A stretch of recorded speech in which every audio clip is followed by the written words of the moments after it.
ದೇವರ ಮಕ್ಕಳಾಗಿರುವಂಥ ನಾವುಗಳು ಈ ಪುನರುತ್ಥಾನದ ಶಕ್ತಿಯನ್ನು ಹೊಂದಿಕೊಂಡು ಇವತ್ತು ನಾವು ಸತ್ತವರಾಗಿದ್ದೆವು, ಕ್ರಿಸ್ತನ ನಿಮಿತ್ತ ನಾವು ಜೀವಿಸುವರಾಗಿದ್ದೇವೆ. ಆದರೆ ಜೀವಿಸುವರೆಂಬುದಾಗಿ ನಾವು ಹೇಳಿಕೊಂಡಿದ್ದೇವೆ, ತಿರುಗಿ ನಮ್ಮನ್ನು ಸಾಯುವ ಹಾಗೆ ಸೈತಾನನು ಮಾಡುತ್ತಾನೆ. ಯಾಕಂದರೆ ಯೇಸು ಮಧ್ಯ ಆಕಾಶದಲ್ಲಿ ಬರುತ್ತಾನೆ, ಆತನು ಪರಲೋಕ ನಿತ್ಯ ಜೀವಕ್ಕೆ ನಮ್ಮನ್ನು ಕರೆದುಕೊಂಡು ಹೋಗ್ತಾನೆ. ಆ ನಿತ್ಯ ಜೀವಕ್ಕೆ ನಾವುಗಳು ಇವತ್ತು ಸೇರಬಾರದೆಂಬುದೇ ಸೈತಾನನ ಮುಖ್ಯವಾದಂಥ ಒಂದು ಟಾರ್ಗೆಟ್, ಒಂದು ಗುರಿ ಆತನದಾಗಿದೆ. ಆದ್ದರಿಂದ ಸೈತಾನನ ಯೋಚನೆಯನ್ನು ನೀವು ಅರಿಯದವರಲ್ಲವಲ್ಲ ಎಂಬುದಾಗಿ ದೇವರ ವಾಕ್ಯ ಹೇಳಿದ ಹಾಗೆ ಇವತ್ತು ಸೈತಾನನನ್ನು ತುಳಿಯುವಂತೆ, ಸೈತಾನನನ್ನು ಜಜ್ಜುವುದಕ್ಕಾಗಿ ತಂದೆ ದೇವರು ನಮಗೆ ಅಧಿಕಾರ ಕೊಟ್ಟಿದ್ದಾನೆ. ಪುನರುತ್ಥಾನದ ಶಕ್ತಿಯೊಂದಿಗೆ ಇವತ್ತು ನಾವು ಜೀವಿಸೋಣ. ಪಾಪದ ಸ್ವಭಾವಗಳನ್ನು, ಶರೀರದ ಸ್ವಭಾವಗಳನ್ನು ನಾಶ ಮಾಡೋಣ.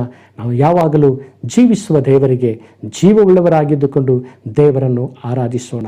ಜೀವಿಸುವ ಹಾಗೆ ಪಾಪ, ನೀತಿ, ಲೋಕಕ್ಕೆ ನ್ಯಾಯ ತೀರುವಿಕೆಯನ್ನು ಉಂಟು ಮಾಡುವ ಪವಿತ್ರಾತ್ಮನನ್ನು ಹೊಂದಿಕೊಂಡು, ಅಭಿಷೇಕವನ್ನು ಹೊಂದಿಕೊಂಡು ದಿನೇ ಹೊಸಬರಾಗಿ, ದಿನೇ ಜೀವವುಳ್ಳವರಾಗಿ ಕರ್ತನನ್ನು ಆರಾಧಿಸುತ್ತಾ ಸಂತೋಷವಾಗಿ ಇರುವ ಹಾಗೆ ಕರ್ತನು ತಾನೇ ನಮಗೆ ಕೃಪೆ ಕೊಡಲ್ಪಡಲಿ. ಇವತ್ತು ದೇವರ ವಾಕ್ಯದಲ್ಲಿ ಗಲಾತ್ಯ ಪುಸ್ತಕದಲ್ಲಿ ನೋಡುತ್ತೇವೆ, ದೇವರ ಆತ್ಮನಿಂದ ಕೊಡುವಂಥ ಎಲ್ಲ ಫಲಗಳನ್ನು ಶೃಂಗರಿಸಲ್ಪಟ್ಟವರಾಗಿ ಇವತ್ತು ದೇವರನ್ನು ಆರಾಧಿಸುವಂಥ ಇವತ್ತು ಮಕ್ಕಳು ನಾವುಗಳಾಗಿರೋಣ. ಹಲ್ಲೆಲೂಯಾ.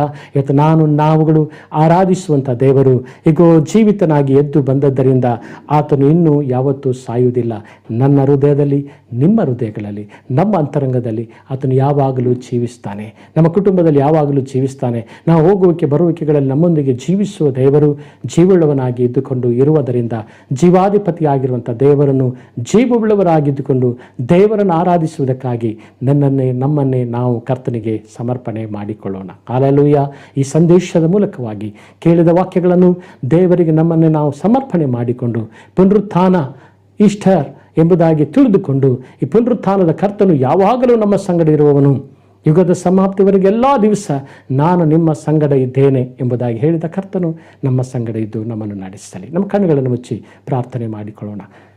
ಕೃಪಾ ಪರಿಪೂರ್ಣನಾಗಿರುವ ತಂದೆಯೇ, ಮರಣ ಪಾತಾಳಗಳನ್ನು ಜಯಿಸಿ ಎದ್ದು ಬಂದಂಥ ಮೃತ್ಯುಂಜಯನಾಗಿರುವ ಪುನರುತ್ಥಾನದ ಕರ್ತನೆ, ಈಗೋ ಜೀವಿಸುವಾತನೇ ನೀನು ಸ್ವಾಮಿ.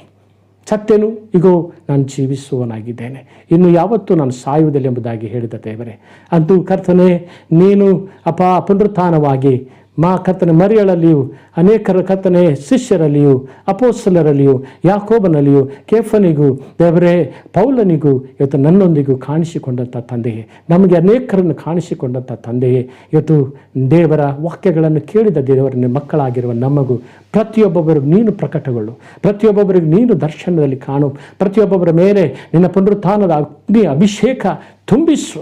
ಮುಂದಿನ ವರ್ಷದಲ್ಲಿ, ದಿನಗಳಲ್ಲಿ ಪುನರುತ್ಥಾನದ ಶಕ್ತಿಯೊಂದಿಗೆ ಅದ್ಭುತವಾದ ಸಾಕ್ಷಿಯ ಜೀವಿತ ನಡೆಸುವಂತೆ, ಪಾಪಗಳನ್ನು ಕ್ಷಮಿಸಲ್ಪಟ್ಟ ಜೀವಿತ ನಡೆಸುವಂತೆ, ಉಪದೇಶಕ್ಕೆ ಒಂದು ಆಧಾರವಾಗಿದ್ದುಕೊಂಡು ಜೀವಿಸುವಂತೆ, ನಂಬಿಕೆ ಬಲವಾಗಿ ಈ ನಂಬಿಕೆಗೆ ನಿನ್ನ ಪುನರುತ್ಥಾನದ ಶಕ್ತಿಯನ್ನು ಆಧಾರ ಮಾಡಿಕೊಂಡು ಜೀವಿಸುವಂತೆ ನೀನು ಕೃಪೆ ನೀಡು. ಎಲ್ಲ ವಿಧಗಳಲ್ಲಿ ನಮ್ಮನ್ನು ಕರ್ತನ ಅವಿಧೇಯತೆಗೂ, ನಮ್ಮನ್ನು ಪಾಪಕ್ಕೂ, ಎಲ್ಲ ಶರೀರಾಧೀನ ಸ್ವಭಾವಕ್ಕೆ ಪ್ರೇರಿತರಾಗಿ ಸಾಯುವಂತೆ ಜೀವಿಸುವನೆಂಬ ಹೆಸರು ನಮಗೆ ಇಡಲ್ಪಟ್ಟಾಗಿಯೂ ಸತ್ತವರ ಹಾಗೆಯೇ ಇರುವ ಹಾಗೆ ಮಾಡುವ ಸೈತಾನನ ಎಲ್ಲ ಅಂಧಕಾರ ಕ್ರಿಯೆಗಳ, ಶಕ್ತಿಗಳ, ಕಾರ್ಯಗಳು ಯೇಸುವಿನ ನಾಮದಲ್ಲಿ ಎಲ್ಲರ ಜೀವಿತದಿಂದ ಬಿಟ್ಟು ಹೋಗಲಿ ಸ್ವಾಮಿ.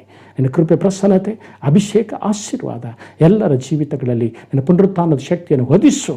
ಒಂದು 50 ದಿವಸ ಸೇರಿ ಬಂದಿರಲಾಗಿ ಎಲ್ಲರ ಮೇಲೆ ಸುರಿಸಿದಂತೆ ಈ ವೇಳೆಯಲ್ಲಿ ನಿನ್ನ ಮಕ್ಕಳಾಗಿರೋ ನಾವು ಸೇರಿ ಬಂದ ಸ್ಥಳಗಳಲ್ಲಿ ನಿನ್ನ 50ನೇ ಪುನರುತ್ಥಾನದ ಅಗ್ನಿಯ ಅಭಿಷೇಕ ಎಲ್ಲರ ಮೇಲೆ ಇಳಿದು ಬರಲಿ. ಪುನರುತ್ಥಾನದ ಕರ್ತನು ನೀನು ಪವಿತ್ರಾತ್ಮನಾದ ದೇವರಾಗಿದ್ದುಕೊಂಡು ನಮ್ಮೊಂದಿಗೆ ನೀನು ಇರುತ್ತೀವುದಾಗಿ ಹೇಳಿದ ಹಾಗೆ ಯಾವಾಗಲೂ ನಮ್ಮೊಂದಿಗಿದ್ದು ನಮ್ಮನ್ನು ಆಶೀರ್ವದಿಸು. ಈ ವಾಕ್ಯದ ದಿಶೆಯಿಂದ ನಮ್ಮನ್ನು ನೀನು ಬಲಗೊಳಿಸಿದ ದೇವರೇ, ಅದಕ್ಕಾಗಿ ನಿನಗೆ ಸ್ತೋತ್ರ. ಯೇಸುವಿನ ನಾಮದಲ್ಲಿ ಬೇಡುತ್ತೇನೆ ನನ್ನ ತಂದೆಯೇ, ಆಮೇನ್. ಅಂತ್ಯ ಆಶೀರ್ವಾದನ ಹೊಂದಿಕೊಳ್ಳೋಣ. ತಂದೆಯಾಗಿರುವಂಥ ದೇವರ ಪ್ರೀತಿ, ಮಗನಾಗಿರುವ ಯೇಸು ಕ್ರಿಸ್ತನ ಕೃಪೆಯು, ಪರಿಶುದ್ಧಾತ್ಮನ ಐಕ್ಯ ಅನ್ಯತೆಯು ಈಗಲೂ ಯಾವಾಗಲೂ ನಮ್ಮೆಲ್ಲರೊಂದಿಗೂ, ಆತನನ್ನು ಆರಾಧಿಸುವ ಮಕ್ಕಳೊಂದಿಗೂ ಎಲ್ಲ ಕಡೆಗಳಲ್ಲಿ ನಿತ್ಯ ನಿರಂತರವಾಗಿಯೂ ನೆಲೆಯಾಗಲ್ಪಡಲಿ. ಆಮೇನ್. ಹಲ್ಲೆಲೂಯಾ. ದೇವರು ಈ ವಾಕ್ಯಗಳ ಮೂಲಕವಾಗಿ ಪುನರುತ್ಥಾನದ ಕರ್ತನು ನಿಮ್ಮನ್ನು ಆಶೀರ್ವದಿಸಿ ನಡೆಸಲಿ. ಆಮೇನ್.